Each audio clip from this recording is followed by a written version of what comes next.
Hi, I'm Edwin Rutsch, and this is Dialogues on How to Build a Culture of Empathy. And I'm here once again for the second time with Heidi Maibom.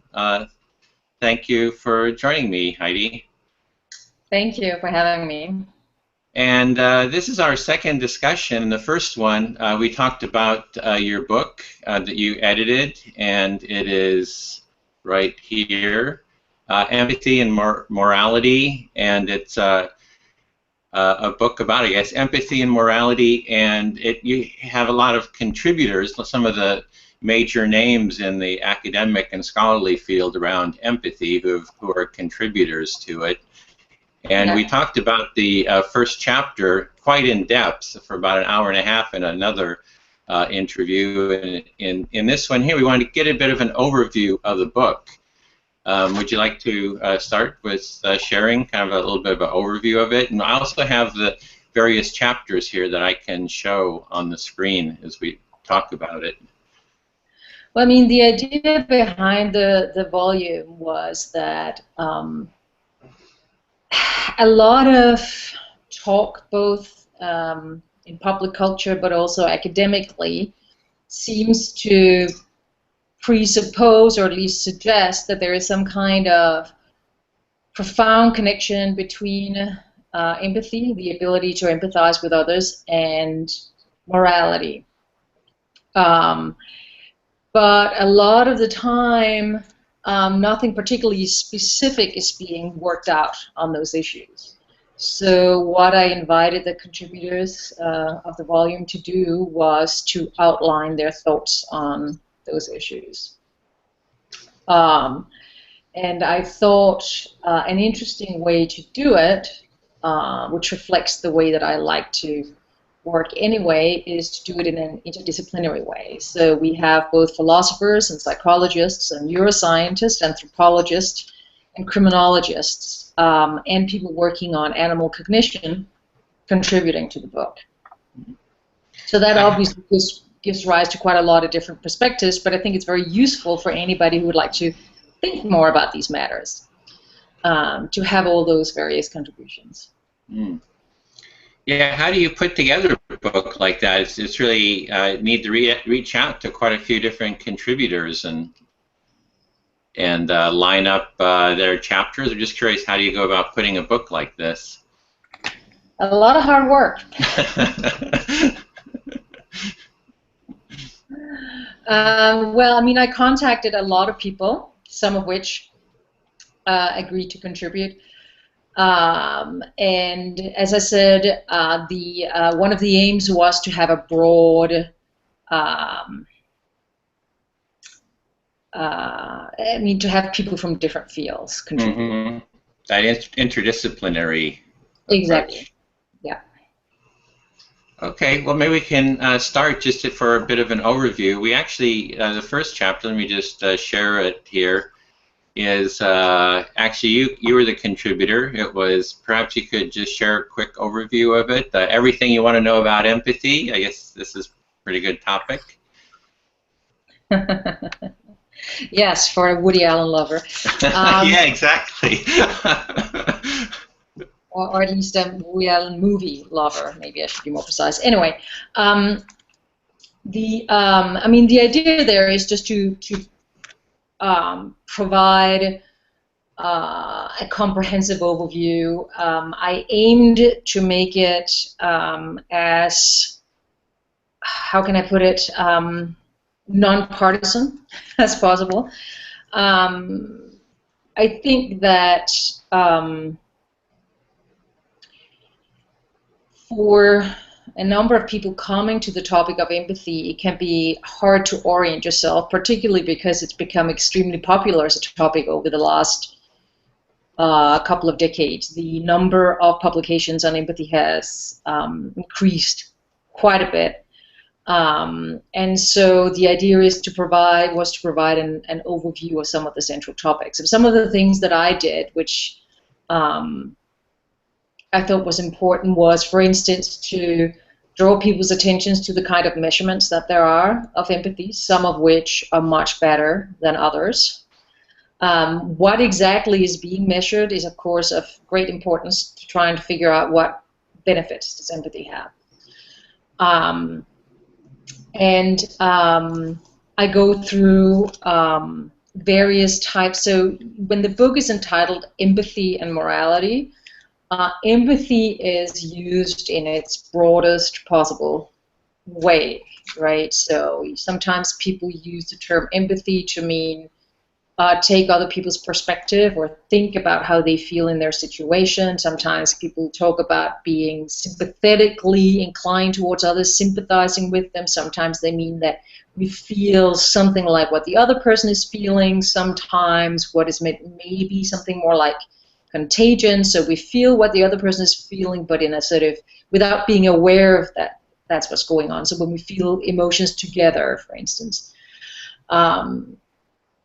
And so what I try to do is to try and disentangle some of these different uses, how they're being measured, what kind of evidence there is about their effects on pro-social behavior, for instance, helping, or in curbing aggression as well. The topic that I don't say a lot about, which is, I mean, that, of course, it's a little bit risky to say everything you ever wanted to know about empathy, which is why I put almost in parentheses. I don't talk a lot about the current neuroscience in that book. There's some excellent collections edited by Jean Dessetti that talk more about that, but I was trying to create as comprehensive an introduction as I could, given my expertise. Mm-hmm. Okay, so it was an overview then of the field of empathy, and I was hearing that you're looking at the assessment. How do you actually measure it? There's some of the different assessments that I look at, yeah. And I look at what philosophers have said about the connection between empathy and morality, of course, which is important to people who are skeptical about the connection between the two. So, yeah.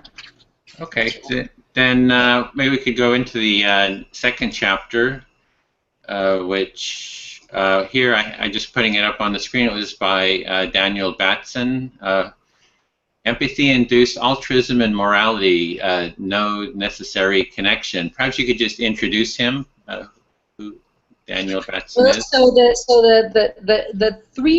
first three chapters are your prototypical psychology chapters, if you like, or social psychology chapters, right? So it's three of the most, I think, prominent researchers in empathy and psychology, or three of the more prominent, I should say. Dan Batson, Nancy Eisenberg, and Hoffman and Eisenberg wrote a paper with Tracy Spinrad, who also does really interesting work on empathy.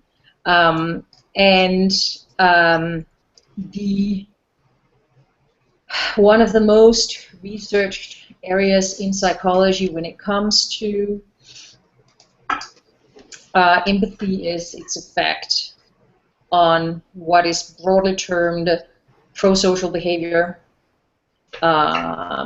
Sometimes that can be altruistic behavior or good social functioning, or you can think of it as helping behavior under certain circumstances. I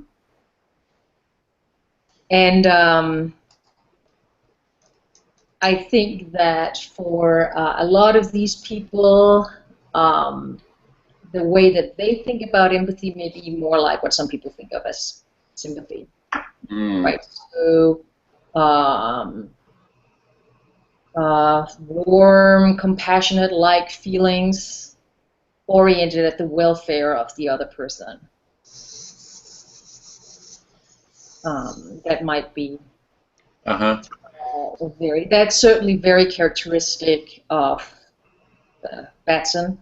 That's what he is concerned with in this particular chapter. So Daniel Batson is a professor at the University of, or emeritus professor at the University of Kansas. He is most known for the empathy altruism hypothesis, right? So he spent a lot of his career arguing that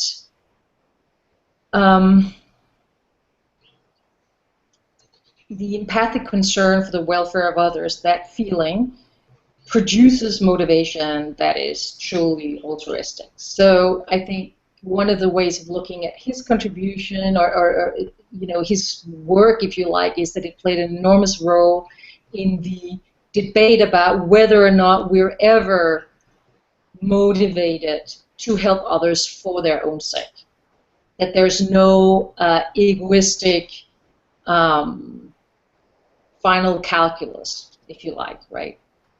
So it's a debate within,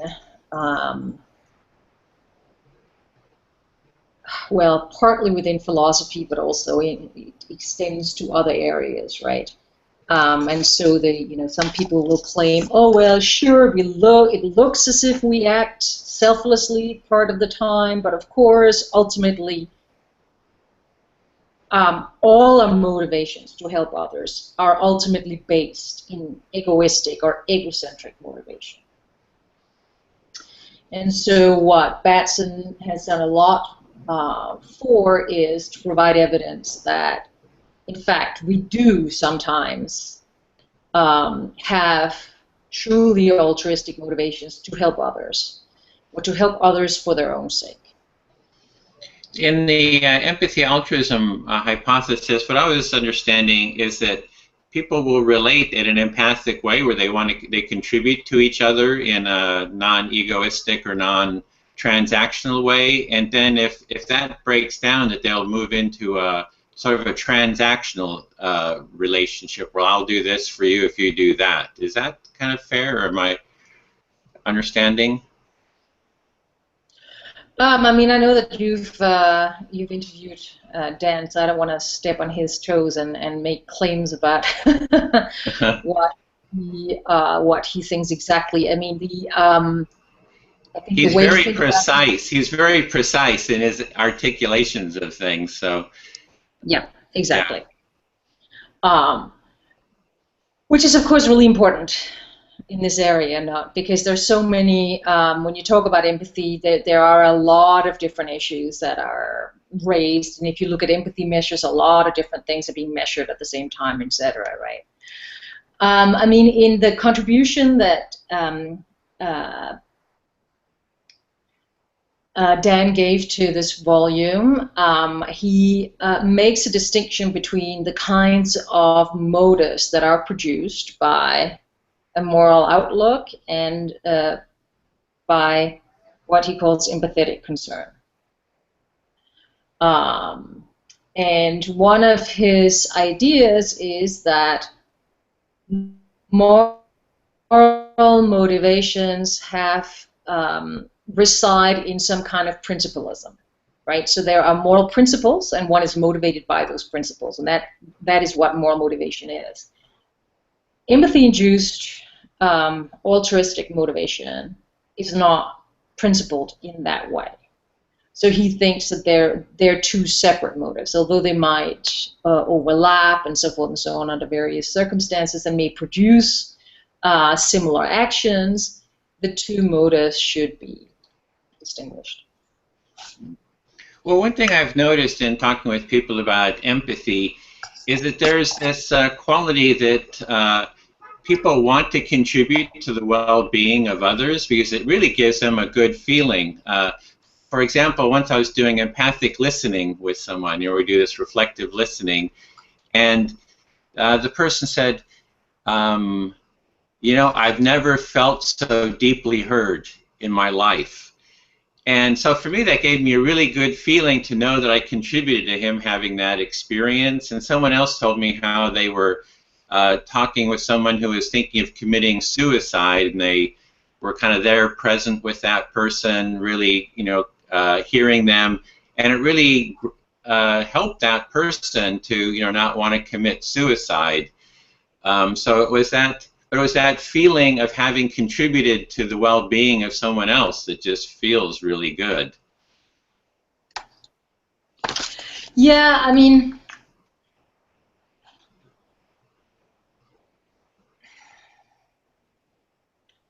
if you're talking about the empathy altruism debate, that's of course one of the things that a lot of people who think that we're all ultimately egoistic will use, right? They will say, oh, you only do this so that you can feel good, right? It's like taking a drug, except it's not prohibited.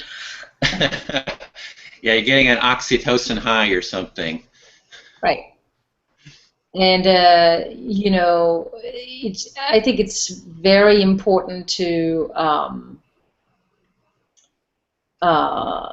distinguish whether or not you also get to feel good about something that you are motivated to do for different reasons, namely for the person's own sake. Right? Just because something makes you feel good doesn't mean that you're doing it just to feel good, right? As some pointed out.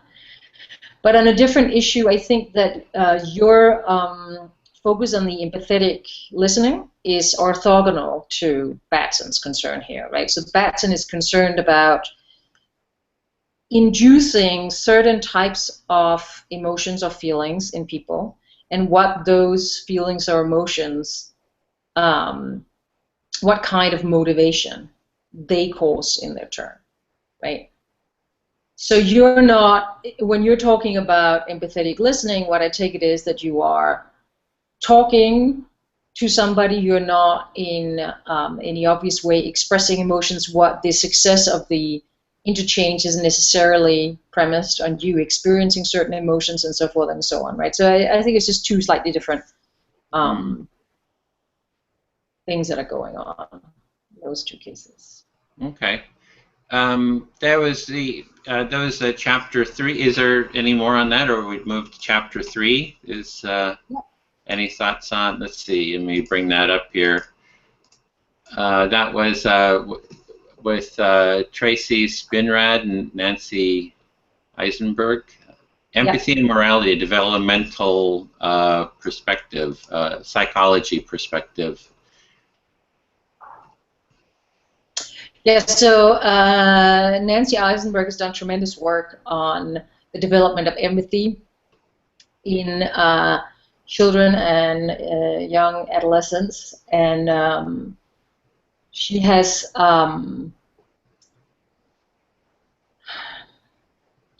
been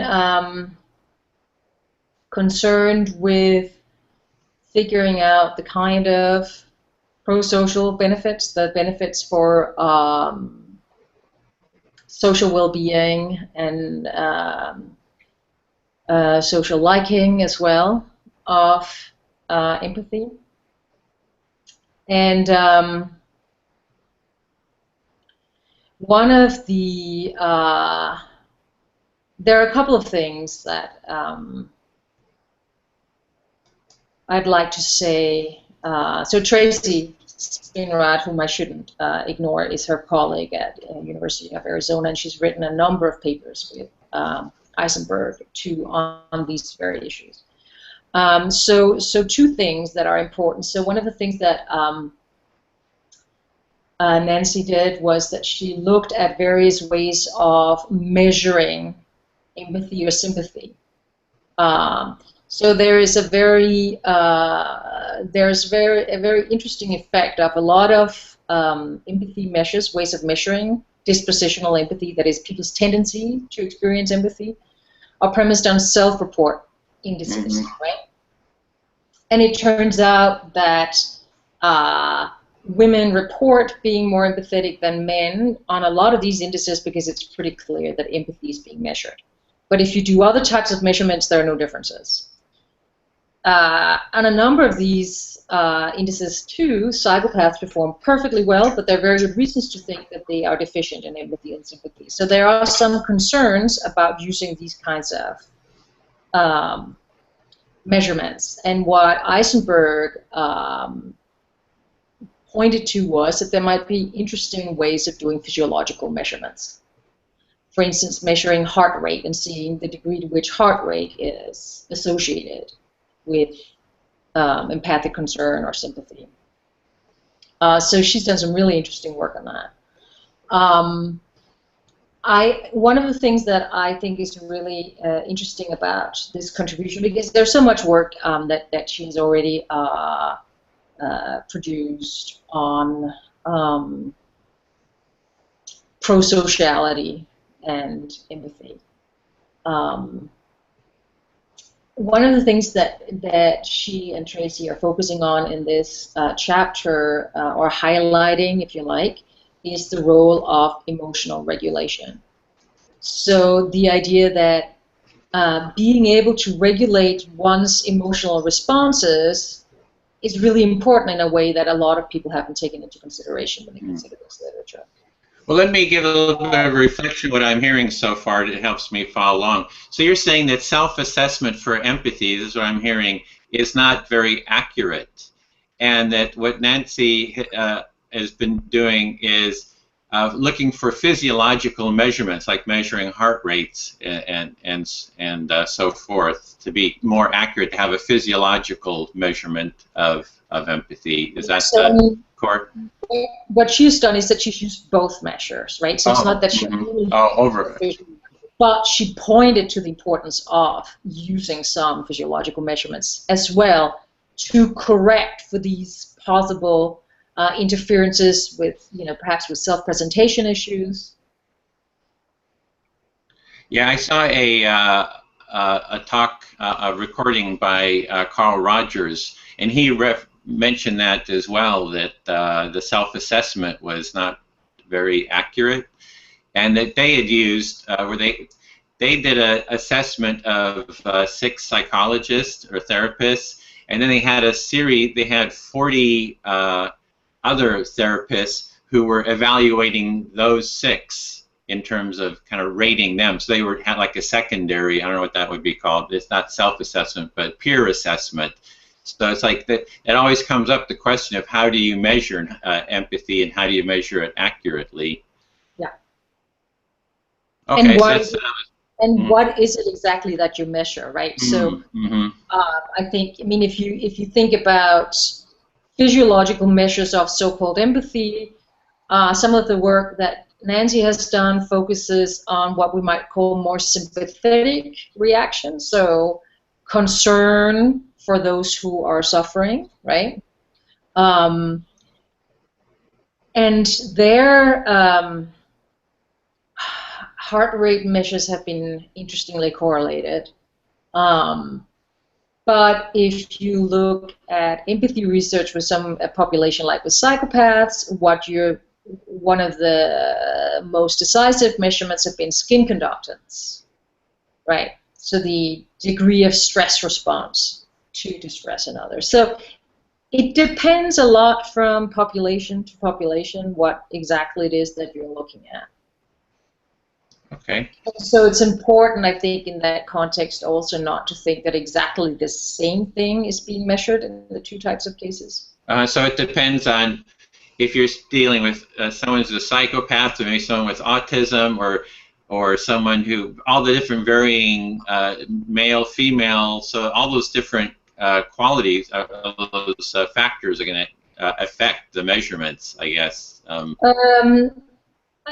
would put it differently. I would say that different types of responses are focused on depending on what the situation is, right? So I think that the people who are mostly concerned with prosocial behavior, which typically is behavior something like helping somebody who's in need of help, right?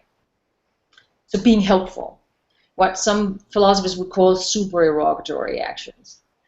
Those kinds of situations where you're seeing somebody's in need, the kinds of measurements that you use there, and the kinds of things that are being, what you measure sometimes under the term empathy, is going to be these sort of more warm-hearted, sympathetic responses. But what people are particularly concerned with psychopaths is they're not really that concerned with psychopaths not being helpful. What they're concerned with is psychopaths appear to have very little concern for the well-being of others, right? So they can be extremely aggressive, so they don't seem to be much concerned with the harm that they're causing others. So when psychopaths' empathy is being tested, it's usually their stress response to seeing people in distress. Okay, But so those kinds of stress responses, right, are exactly the kinds of responses that on some empathy measures would be classified as probably personal distress as opposed to empathic concern. And empathic concern is one of those responses that seems to fit more with the kind of responses that you're looking for when you're looking at helping behaviors. So it's so that's where the definitions really comes in. It's like there's the definitions. There's so many different definitions. Or when I talked to Marco Iacoboni, he was saying that it's more you need like a typology, all the different types of empathy, and then if you have a clarity about that, you can be talking about what it is that you're measuring within that spectrum or typology of the experience. Yeah. Right. And the altruism part is a big part, especially within the compassion community. There's quite a large,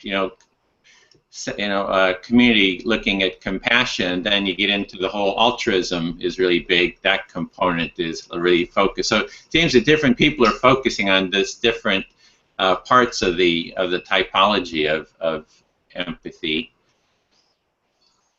Yeah, I mean, I would I think that there is a sort of rough, easy classification, right, which is then subject to a lot of sub-classifications, but I think it's helpful as a springboard to getting into the more complex issues, right, and that is to say empathy, so-called empathy, has been regarded as being involved in, on the one hand, helping behaviors of some sort, right? Where you give to others, you give money to others who are in need, or you spend time helping them preparing for a test or something like that, right?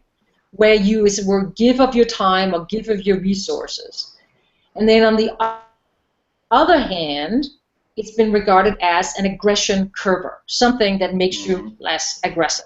So that you might think is a sort of negative element, right? So what empathy is supposed to do here is to prevent you from harming others, right? So you can think of that literature as being concerned with empathy as a sort of brake, right, on antisocial or aggressive behavior. Right? So whereas the other literature, it's more like an accelerator, if you like, right? The accelerator of positive giving behaviors. Okay, so you're seeing two parts. One is empathy as how it contributes to others as an accelerator, and then the other part is how it puts a brake on negative behavior like violence and aggression. Right. So of course, when it comes from my perspective, it's beneficial to me that you don't harm me, and it's also beneficial to me that you will help me when I'm in need, right? But from the perspective of these actions, it's slightly different mechanisms, it seems, right? The one thing sometimes within the action area, it's like the idea is that you're giving money, you're doing something for someone, and what I find is a very active empathy itself, empathizing with someone, hearing someone, having presence with them, that in itself is a calming action. Right. So that's not. I mean, so that's again a different issue, right? So I'm just saying when it comes to, I think a lot of the literature in psychology, there are these two main strands, right? That is not to say that you can't sub-classify and there are other details, right? This is just meant to be sort of a helpful abstraction of the area as such, right? And you can see how then if you think about empathy in this way, how it would relate to moral actions, right? You can think of it as a do or do not, right? So there's empathy as do not. So empathy helps you to do not. That would be the idea, right? So it helps you not to kill, for instance, right? Perhaps it will also be a motivator not to lie. You can imagine, right, would the other person be upset about knowing that I'm lying to them, blah, blah, blah, something of that sort, right? Or you can think of it as a do, as when it comes to, I mean, I think a lot of religions, for instance, have demands for charity, right? As I recall, it's one of the, how many pillars? 7 pillars of Islam, right? Is to give, right? Charity, and it's also an important part of Christianity, and so forth and so on, right? And so for a lot of people's, and that's not to say that religion is the only thing that's morally relevant at all. I just think a lot of moral orientations contain not only what you're not allowed to do towards others, so you can think of it, roughly speaking, as inaction, if you like, and then things that you are supposed to do, positive actions. Okay, so the morality I'm hearing is kind of like 2 parts. One is things to do, and then things not to do, and those are kind of, and they're like different ways of looking at it in a at the situation of what not to do and what to do. Yeah. Am I getting that? Yeah. Okay. And I think that corresponds in some rough way to ways that people have looked at the contribution of empathy. So the do not part, typically that's oriented towards harm. So, you know, don't chop people's arms and legs off, don't rape them, don't kill them, you know, those kinds of more gross violations. And then the do typically has been associated with giving and helping. For me, the to do is to empathize in the sense of a positive thing. It is, I don't know how to say this, is there's an action of like, oh, give and do this and do this, but it seems that the foundational for me is to empathize, to try to empathize. I know with Paul Bloom, he wrote an article against empathy, and he was saying, well, we need rules and structures and, you know, conventions and, you know, more structured approach as a way of relating. That's really important to have this this moral set of rules. But it seems that you can have a rule that says try to empathize in situations. So I didn't see them as mutually different. Right, and I mean, there is this interesting question: to what extent should we regard morality as being based on rules? Like rules, like, I mean, it's, if you think of a sort of divine command theory of morality, here's a very simple approach, right? Oh, let's look at the 10 Commandments. Those are the rules of morality. There's just no reason to think that that's true, right? Because first of all, most of those rules seems as if they allow for exceptions, right? So, do not lie. Well, you know, the classical example is the Nazis come and knock on your door and you're hiding Jews in the basement. Are you supposed to tell the truth? Kant thought yes, although of course there weren't Nazis in his time. But most people think that that's just absurd, right? Do not steal. Well, Robin Hood, who stole from the rich and gave to the poor, was that such a bad thing? I think that most people, or at least the way that it's portrayed, think, no, that wasn't a bad thing because it was counteracting social injustice, right?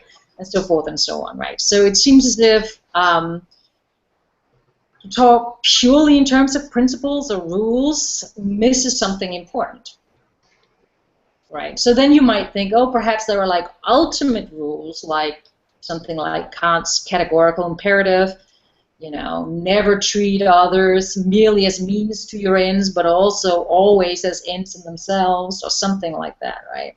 But I mean, all of those suggestions have problems inherent to them, right? So I think one should be careful not to fetishize rules in morality. Although at the same time, of course, one could say it's important to be principled, right? Once you allow yourself too many exceptions, there is a concern that there is a slippery slope. Well, that is, as I mentioned before, in the previous interview, the point that I'm coming from is to build a culture of empathy to maximize empathy in society. So it's, I guess, yeah, that in terms of morality, I don't know how that would fit into a moral framework that we try to empathize to the maximum that we can. We're always falling short in terms of being able to empathize for one reason or another. But there's sort of I mean, we have all these conflicts in the world that are happening, and a lot of it I mean, it seems to me it comes from a lack of connection between the different parties, and it's really that learning to empathize with each other and having that ongoing deepening dialogue where people start seeing their common humanity and can, solve their problems from that point of view. Well, I mean, I just want to, I guess I want to say two things. One of them is I think that there's conflicting evidence about the degree to which taking other people's perspective actually helps to resolve conflict. I mean, there are a number of studies that show either it has no effect or it makes things worse. But also, I think that perhaps an article, one of the contributions in the book that's of more interest with respect to this is the Hobson contribution, right? So what Jessica and Peter Hobson are doing is that they're looking at people with autism and then seeing what types of abilities and disabilities people with autism have, does to highlight what kinds of features are necessarily involved in us regarding others as agents, right? So they have this really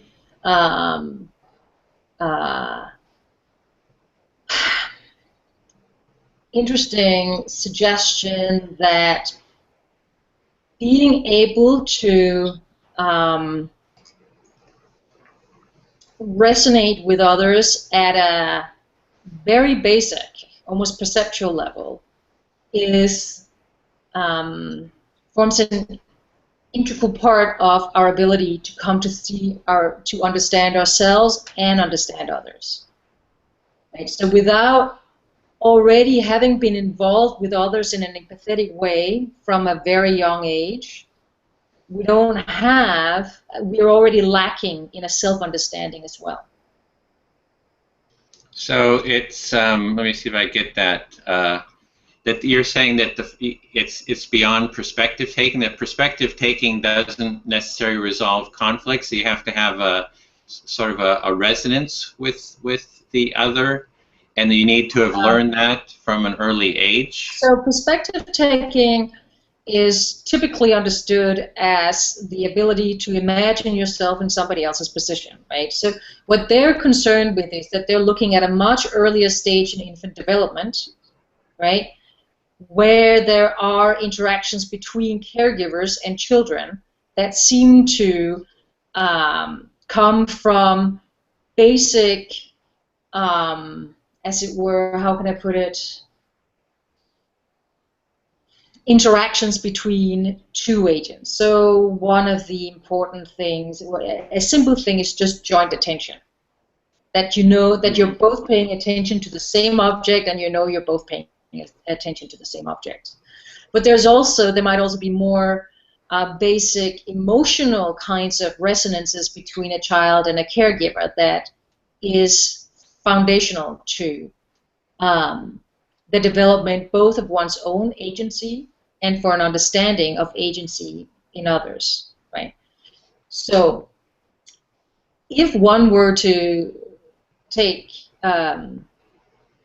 your idea, which I understand as being that empathy in some interesting way is foundational for our interactions with others, you might think, okay, here's some interesting things to think about, namely what happens in the case of autism, where it seems as if some element of understanding of agency might be missing because of the lacking early, what we might call, broadly speaking, empathetic relating to others, right? And plausibly, the way that we regulate our behaviors with others is based on some kind of understanding of what it is to be an agent, right? And so you might think of it in that way. I'm not, I don't want to support that particular idea. I'm just saying it is, it might be one idea that might be more helpful for your way of thinking about things. Yeah, we last time we talked, I told the story of doing a conflict resolution within my family, Yeah. and at that point, I wasn't doing any perspective taking. I mean, if we look at empathy as you know, the levels of empathy in terms of the resonance that's created, it's more the affective empathy or the emotional empathy.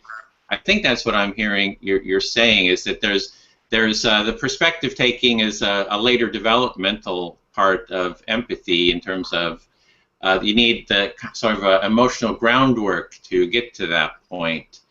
And in the empathic listening that I was doing with the family conflict, I was just reflecting what I was hearing the party member, the other family member say, to the point where they were feeling like what they were experiencing was being heard, and that they could feel that they were being heard and basically understood. And I didn't actually do any role playing or anything. I just let them know what I was hearing them say, and then I facilitated them and the party members family members who are in conflict to start resonating and hear each other. So, yeah. I mean, I think that one of the ways to think about things is to think about the basic interpersonal processes that go on, both from an early age and later on, right? So if we return to something simple like joint attention creates an enormous amount of information, right? I'm looking at something and you're looking at something and I'm looking at you and seeing that you're looking at the same thing. Already, we know a lot of things. We know that we're paying attention to the same thing, etc., right? And the sort of connectedness that you will have with other people when you're watching something and laughing and you're looking at each other and you know that you're now laughing about the same thing, right? That sort of sense of interconnectedness, but also understanding of the others that is produced partly in this very basic way, right? And so you might think that that sense of the other that is produced from these very basic processes plays a really essential role, both in later development of very more sophisticated empathetic relating to others, but perhaps downstream to the way that one relates to others, morally speaking. Now, one of the things that that appears to be an issue with a lot of children with autism is that they just don't pay attention to the kinds of things that people without autism pay attention to. So they're very simple things, just like looking at people's faces and looking at their eyes. The one thing that children without autism are very fascinated by is human faces. And there's a lot of information in human faces, right? One of the things with children with autism is that they pay about equal attention to people's faces and other things in the environment, which means that they're missing a ton of information, right? So they're really sort of basic ways in which simple, basic perceptual processes that seem to be involved in, as it were, inhibiting some of the processes that people without autism rely on, and that lead to normal development of empathy.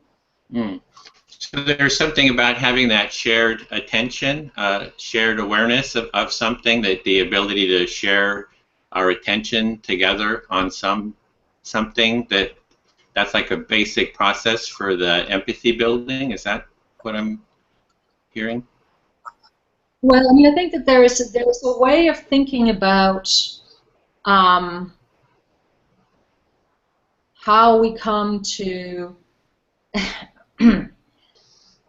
Okay, let me just rephrase. So here is one way of thinking about how we relate to others, right? And that is to say, well, look, I'm aware of what I'm feeling and what I'm thinking and so forth and so on.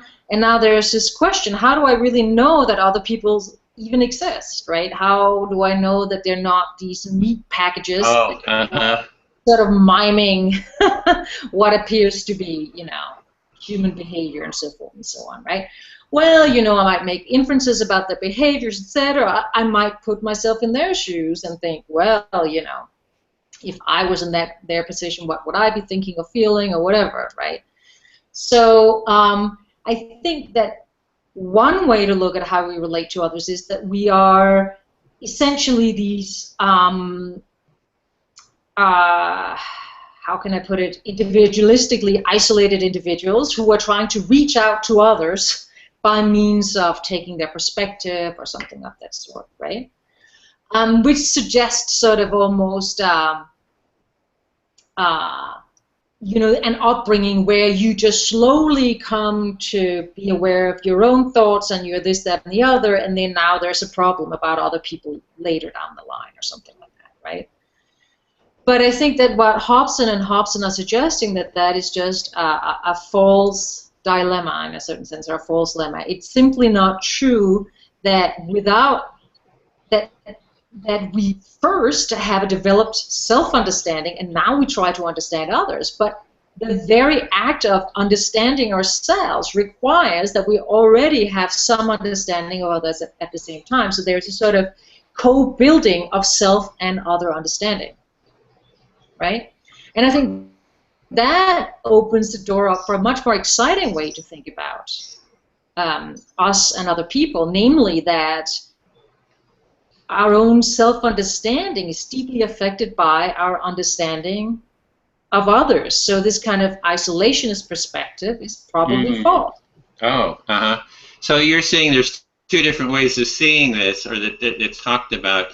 One is that you're an isolated being, and that you kind of develop from that sense of isolation, the sense of connection to others through maybe perspective taking. And the other is that we're already aware of others, and that we build ourselves through this awareness of others and through the interaction and the relationship with others. Yeah. And we're already maybe doing that as babies. We're born and we're already relating and interacting with our parents and developing our sense of self through this interaction. And the part that I hadn't thought about before, which I find very like a new insight for me, is about the idea of the shared awareness. How, we're both aware of the same thing, and I know that you're aware of it, and you know that I'm aware of it. And the quality of that shared awareness, that there's something really sort of magical about it, because that's a lot of the empathic listening approach that I do is about, I have a shared awareness of what it is that you're experiencing, and I'm kind of checking, is my shared awareness of what you're experiencing accurate? And you say, and I'll see that if I do it like empathic listening, they'll say, no, you don't have it quite right. It's this. So people are checking their own experience, and then they're saying whether it's accurate. And I'll say, is it this? And it's like, yeah, that's it. And there's like a sense of elation of having, you really shared what I was experiencing, and there's like a sense of joy that tends to come out of that. Right. Exactly. And just notice the sort of joy of, you drive through the countryside, you're looking at the same things, and you're looking at each other. It's like, that's great. It's a sharing of experiences that, for some reason, we find so exhilarating, right? It's nice to have a good experience on your own, but sometimes it's even better to have it with somebody else, right? And that's kind of weird in a certain sense. You would have thought, right? But that's the way that we're built, as it were, right? But I do think exactly that the sort of shared awareness could be regarded as the sort of the most basic form of what you're interested in. And one of the interesting things about that too is, first of all, it appears to be not very intellectual at all, right? So it develops really early. You have evidence of it in a lot of non-human animals, right? And apes in particular. So if you think about the chapter by Kristen Andrews and Laurie Gruen, where they talk about different forms of empathy that we see in non-human animals, right?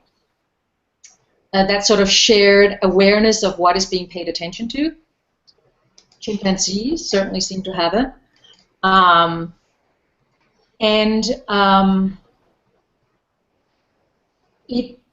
It seems to be one of those things that if you don't have it, it gives rise to what you might think are really sort of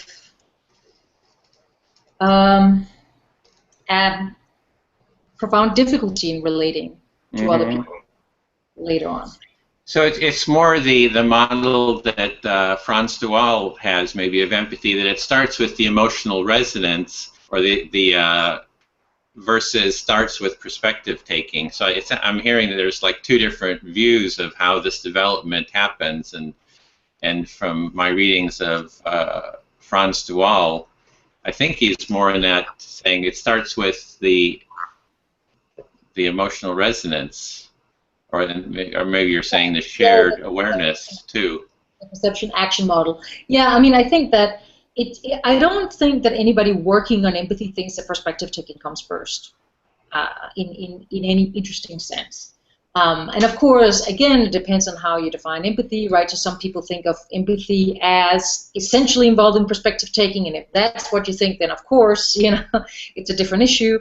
But at least some of those joint emotional experiences that interest in empathy at least is also interesting are pretty basic. I think that what I wanted to say about the perspective-taking thing is more that when people talk about these matters, right, a lot of times it seems as if they're speaking from a view that presupposes this idea about us, in a certain sense, first being individuals, first being aware of ourselves, and then there's a problem of how to relate to the other, right? And I think a lot of people may simply talk that way without thinking it through. And I think one of the really cool things about the Hobson and Hobson's contribution is that it really highlights that and make us rethink how we think about that, right? And again, I don't think it's not a matter of us not having had a lot of the information already, right? But sometimes you need to really put that information together and to shake things up a little bit. Okay, well, I did want to go through the different chapters, make sure we get them all covered. There was chapter number 3, which was from Martin Hoffman. 4. Yes. Do you like to introduce that chapter? Yes. So Martin Hoffman has done wonderful work on empathy, and particularly relating empathy to justice, social justice, and social change. And in that, in the chapter in the book, he is drawing our attention, among many of the things that he does, he's drawing our attention to the importance of what he calls empathy narratives. Just make sure that I get that. Yeah. So he's interested in thinking about what kinds of events spurred important social change, right? So social, but also moral change, really, right? So I think that a lot of us think of legal, the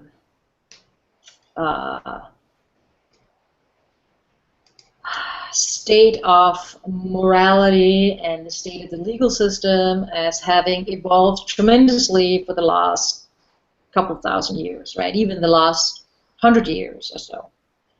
And the abolishment of slavery, for instance, is, I think, a pretty undisputed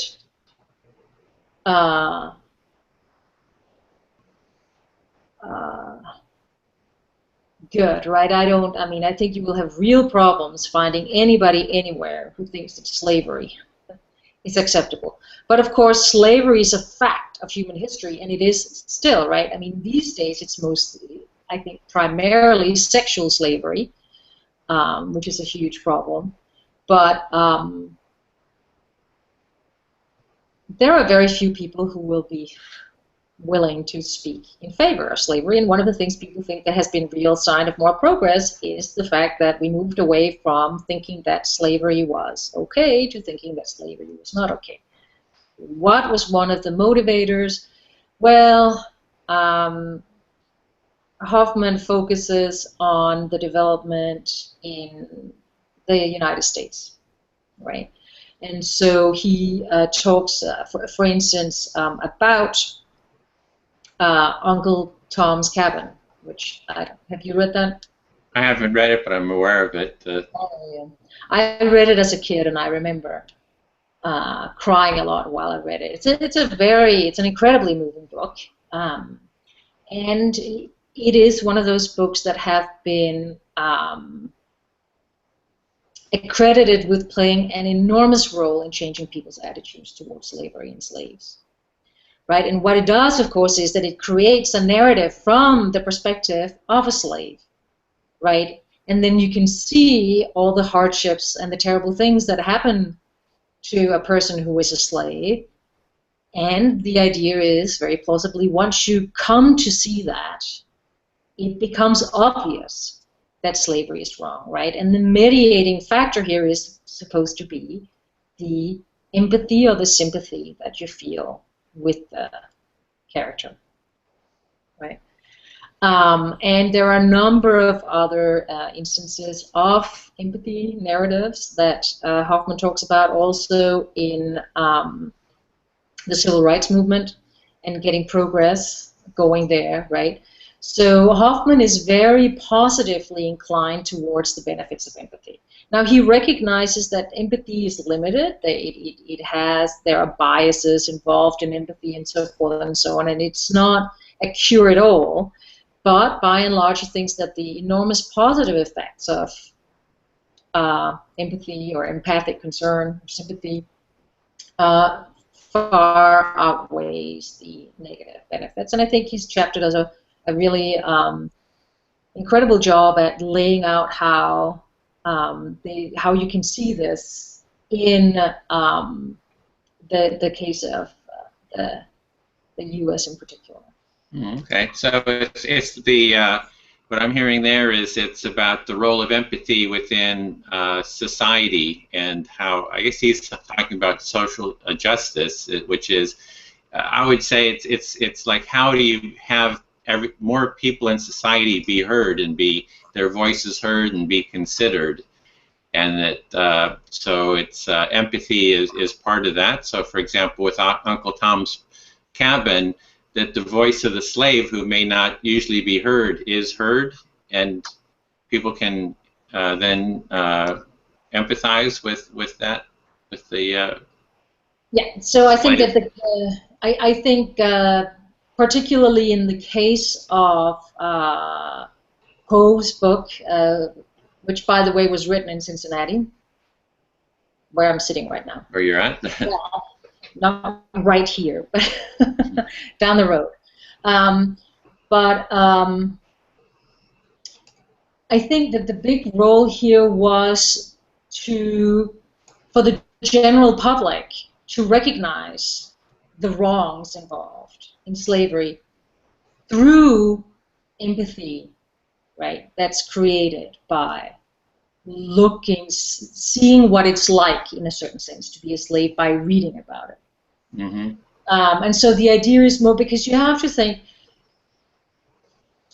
legal, moral, and social change is complicated, right? You can't just have one enlightened individual who will change it, because that's not going to have the desired effects, right? what you need is you need to have a comprehensive social change of attitudes, right? And sometimes the two are sort of goes hand in hand, right? So you have a little bit of social change, and then you have legal change, and then you have more social change or something like that, right? But it's really in getting the support and getting the understanding of what it's like to be in this position of these oppressed individuals that I think that Hoffman is focusing on. Okay. So the social change comes from seeing the experience of the oppressed groups, and that's one of the factors, as well as other factors, that leads to social change. It is, yeah. That's his view. Then I guess we could move on to the next chapter, which is number 5. Yes. I don't know how to pronounce that. Antithesis? I say Anti-Kaupinen, but I'm not entirely sure. It's Finnish, and Finnish is not an easy language. Who's assistant professor of the Department of Philosophy at Trinity College in Dublin, and so the chapter is Empathy, Emotion, Regulation, and Moral Judgment. Yes. Any thoughts about that chapter? Yeah, so Anti's chapter, as well as some of the other chapters, are written on the background of what you might call a certain backlash against the idea that empathy is central to morality. So you said you interviewed Jesse Prince, who's argued something like that. I've argued against the importance of, or the centrality of empathy to moral judgment as well. And Bloom, you mentioned as well. So what Anti is concerned with is to, if you like, rehabilitate the moral importance of empathy as it has derived from the philosophical tradition, right? So the two big actors here would be David Hume and Adam Smith, right? Who both thought that morality should really be understood fundamentally in terms of our affective responses to others, right? And thought that one of the foundational features of morality is our capacity to feel for our fellow man, or a woman, one hopes, as if one were in their situation, right? So that's a pretty good formulation. Now, that capacity then will give rise to feelings of approbation or disapprobation, right? So feeling this is wrong, or this is bad, and this is good, or this is admirable, or something like that, right? And typically we have these reactions to agents, presumably on the basis of their actions. Now, one might think that empathy is irrelevant in a whole range of situations, right? So one might think, well, you know, is empathy really involved in justice or in not lying or in some of these other aspects of morality?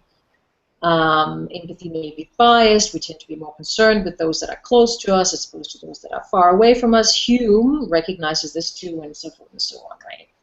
So one of the things that Anti does is that he looks closer, particularly at Adam Smith's reasoning about this, and brings up again the idea of an impartial spectator, or is also known as a common view.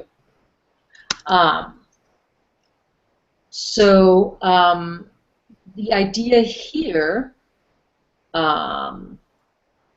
is that we should not necessarily, when we are thinking about what is right or wrong, when we're thinking about our reactions to others, it's not a matter of just thinking about how would I feel, but thinking about how a relatively sympathetic but impartial spectator would feel in that situation. And that's supposed to feel or think, and that's supposed to be the common point of view. So the idea here is to move away from what may seem like a certain kind of subjectivity of the empathic response. Well, that's Right. complicated. So he's. So what I was hearing there is, let me see if I can get this. That he's wanting like an objective view. That if you're in a relationship with someone, maybe in conflict, that instead of seeing the other person's point of view from your own point of view, you kind of step out of it and see it from a third party, what you would imagine to be a third party or a neutral, I guess, objective view. Is that? I'm struggling here a little bit, but. Well, I think that what Auntie is ultimately pointing to is that there is at least a prima facie distinction between the empathetic relating to others and the moral relating to others. So morality is supposed to be impartial. There's a certain impartiality to morality. It holds for everyone, no matter who they are or what their individuality consists in. But empathy is always an empathetic response to a particular individual in a particular situation, or maybe even a group, a particular type of person, a particular group of people, or something like that, right? There's a peculiarity or particularness to empathy. And whereas a lot of times we might demand special understanding or whatever from people that we're close to, that's different from demanding special moral treatment, right? And so the idea is, look, the sort of response that you have to others that's supposed to be the foundation of moral judgments about what is right and wrong shouldn't be limited to the subjective element. There should be an impartial or objective element to it. So I think it's important to, impartial might sound like it's not particularly human at all, which is why I think stressing that a common point of view is another way of talking about the same thing, right? So it's supposed to be whatever we can agree about in virtue of being human beings in a certain sense when it comes to our emotional responses to the actions of others. But not what's special to me given my particular perspective on the world. Right? Okay. You would have thought it's the kind of reaction that anybody who is as it were, normally feeling human being could have to this situation too. Well, what was coming up for me is that the story I told you, shared with you in the last interview about a conflict that happened in my family. Two family members were in conflict with each other. I started listening to each side until they felt heard and understood, and actually until we had like a common point of view. That's what I really liked about that common awareness. So, and then I asked them to listen to each other and reflect back what they were hearing, and then they started dialoguing, started hearing each other, and that hearing each other and having that shared experience actually started unwinding the conflict. So I guess what I was looking at is how that fits into that scenario, and what I'm hearing is Auntie is saying that if I'm listening to the other person, that instead of hearing the other person from my point of view, that I sort of like step out of that and hear it from a neutral point of view, or how other people might see the situation. And is that kind of... Well, I mean, I think one way to think about it is that this is the proposal is specifically to the kind of situation where we have a response to others, which is like, this is a good person or a bad person, or this is right or this is wrong. So it's a judgment then. Like if I'm there, so here's the situation. This was a conflict which I mentioned was between my mother and sister-in-law, and they were arguing with each other. So I started empathizing with my sister-in-law, and I didn't judge her. I didn't say, no, you're wrong, you're right, she's wrong, she's right. I said, this is what I'm hearing you say. Am I hearing you correctly? So I didn't come into it with my own sense of judgment about the situation. I didn't see myself as being neutral or objective. I thought of myself as being empathic. And for me, that's what empathy is to not have that sense of judgment. As soon as I bring in the judgment, that's like inhibiting the empathic connection. So I hear this a lot between, this idea that you have to be neutral, but what people are calling neutral, I'm seeing as, or detached, I'm seeing that is not the stance that I was taking. I was taking a very active, empathic stance with my sister-in-law by reflecting back what I was hearing her say. So this just kind of, I'm trying to bring it back to a real situation because that kind of helps me understand it maybe a little bit better. I understand that. It's just that I don't think that what Auntie talks about can fit your situation. No? Not that particular situation. What Auntie is concerned with is what he calls making moral verdicts. This is right or this is wrong. Those types of situations. To what extent is empathy involved in the ability to make those kinds of verdicts, right? And so what he's saying is that in order to get, we can understand the, as it were, impartiality or the objectivity of morality as being reflected in the idea that when you make moral judgments, you take the common view or that of the impartial spectator. I wonder if there's actually a disconnect between morality and empathy. I wonder if I was just making me think that maybe morality is kind of different than empathy in itself, that it's like trying to mix two different things. Is morality like a sense of judgment where that by default judgment, morality is judgment, and that judgment is kind of unempathic? But yeah, I think that the thing is that there are various ways of using the term judgment, right? And I think in common language, judgment really has the connotations of being judgmental, of being rigid, being this, that, the other, right? In philosophy, judgment just means, as it were, internally asserting that something is this way or the other way. So if I judge that, I can judge that one line is shorter than another. That's how philosophers talk about it, right? So moral judgment, moral verdict is to say something is right or something is wrong. And of course that may sound judgmental, but if you think about, for instance, people who rape small children because they think that they can be cured for AIDS, I think we can all agree that raping a small child, often with the consequence of them dying, is wrong. Right? I mean, I don't think you need to be particularly judgmental to think that. Well, the way I would look at it is that is unempathic. In a sense, it's not taking in the concerns and feelings of the child. So in that sense, right. So you could say it's both empathetic and it's wrong. And so I think that would be unempathic, yeah.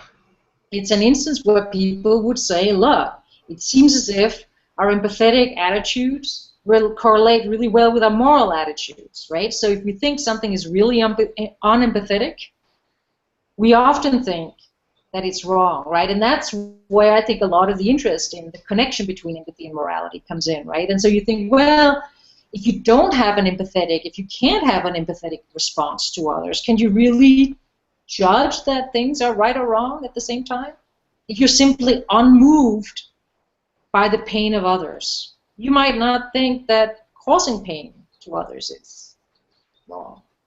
Yeah, so if there's like a person who has no empathy for whatever reason, that is that kind of like, what are you saying about that? I'm not quite clear. It's like with the psychopath, they don't have empathy for others, they're unmoved by the pain of others. I would just say that they're unempathic.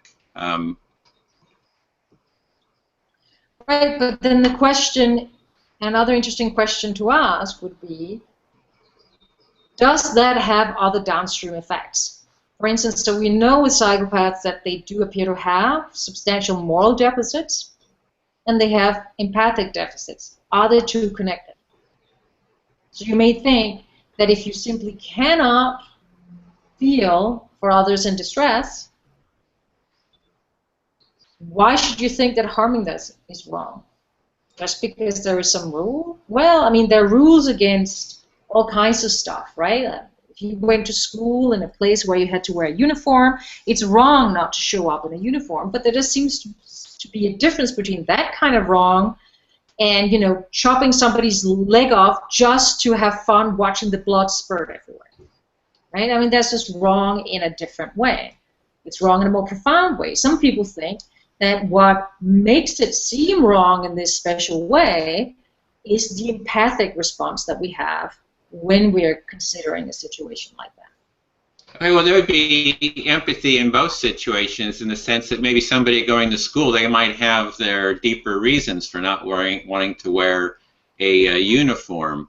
So you could, so in that sense, by not hearing what their concerns are about not wearing a uniform and not empathizing with their situation, as well as for those not to empathize with the people who want everyone to have uniforms, that there's sort of an empathic dialogue that needs to take place there. And so it's in the same way that the psychopath is not empathizing with the person. He's not saying, hey, do you mind if I chop your leg off? I mean, the person who's getting their leg chopped off is going to say, I don't really like the idea of this. And so there's a lack of empathy in that situation. I guess that's how I'm kind of, there's sort of a lack of empathy in both situations. What I'm trying to bring out is that there does seem to be certain things that we as a society, for instance, will judge as being wrong, but that don't necessarily have a deep moral source, if you like. Is driving on the left side of the road wrong in the US? Sure it is. But it's not because there's some deep principle or right or something that's being violated. It's just we got to make a decision. Which side of the road are we driving on in order to regulate our behavior, right? Most people would presumably think it's not right if your neighbor starts walking around naked, but there's no deep reason, I think, why your neighbor shouldn't walk around naked. It's just that's the way that we sort of do things. However, if your neighbor starts burning down the houses around him with people in them, that seems wrong in a different way.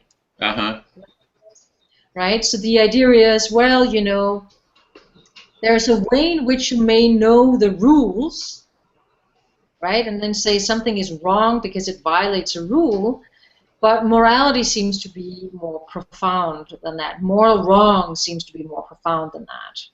They're, if you like, more wrong than simply wrong. They're wrong in themselves. So the question is, well, what? You may have an understanding, almost like, you know, knowing a list of something. This is right, that is wrong, blah, blah, blah, blah. And then there is the understanding that comes along with it.